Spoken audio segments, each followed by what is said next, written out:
శాఖ మంత్రి చేసినటువంటి ఒక ఏదైతే వ్యాఖ్యలు ఉన్నాయో, జై శ్రీరామ్ అంటే పైన డబ్బులు వస్తాయా అంటే జై శ్రీరామ్ కాదు అల్లాహ్ అక్బర్ వస్తాయని అడుగుతా ఉన్నాను వారిని.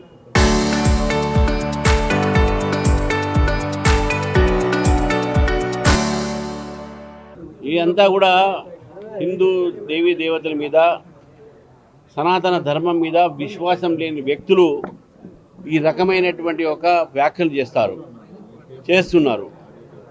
గతంలో కూడా స్టాలిన్ కొడుకు కానీ ఇటువంటి వ్యాఖ్యలు చేసే సనాతన ధర్మాన్ని, హిందువులను అవమానపరిస్తే ఈరోజు తమిళనాడు ప్రజలు వారికి బుద్ధి చెప్పడం జరిగింది. బెంగాల్లో కూడా మమతా బెనర్జీ హిందువుల మీద, హిందూ ఒక సంస్కారం మీద, సంస్కృతి మీద, సనాతన ధర్మం మీద చేసినటువంటి వ్యాఖ్యల్ని హిందూ ప్రజలందరూ కూడా ఈరోజు బెంగాల్లో ఆమెను ఓడించేటటువంటి ప్రయత్నం చేశారు.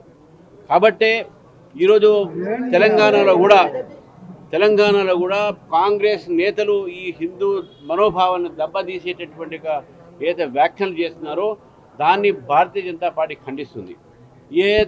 ఏ వ్యక్తికైతే దేవుడి మీద, హిందూ ధర్మం మీద విశ్వాసం లేదో, అవమానపరుస్తారో వాళ్లకు దేవాదాయ శాఖ మంత్రిగా కొనసాగడానికి వారికి అధికారం లేదు. దీనిపైన కాంగ్రెస్ నాయకత్వం, ముఖ్యమంత్రి గారు దీనిపైన నిర్ణయం తీసుకోవాలి. ఆ మంత్రి హిందువులకు, ఈ రాష్ట్రంలో హిందువులకు, ఈ దేశంలో హిందువులకు వారు క్షమాపణ కోరాలని చెప్పేసి కూడా భారతీయ జనతా పార్టీ డిమాండ్ చేస్తూ ఉంది. వక్రీకరించినా ఏం చెప్పినా కూడా వారు మాట్లాడింది కెమెరాలో కనబడ్డది, వినబడ్డది, ప్రజలు చూశారు. మరి వక్రించారంటే ఎవరు వక్రిస్తారు? ఆమెనే వ్యంగ్యంగా మాట్లాడింది, వక్రించింది కాదు. శ్రీరాముడి మీద వ్యంగ్యంగా మాట్లాడింది.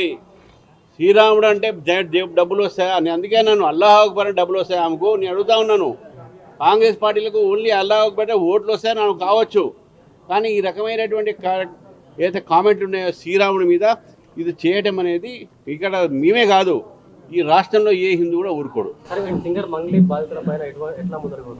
తప్పకుండా అది కేసు కోర్టులో ఉన్నది. తప్పకుండా ఎవరైనా బాధ్యతలు ఉన్నా కూడా వాళ్ళకి న్యాయం జరగాలని చెప్పి తప్పకుండా చాలా మనం చింతించాల్సిన అవసరం ఉన్నది. తప్పకుండా దీని మీద దర్యాప్తు జరుగుతుంది కాబట్టి దర్యాప్తు సంస్థలు దర్యాప్తు చేయాల్సింది కోరుతున్నాను.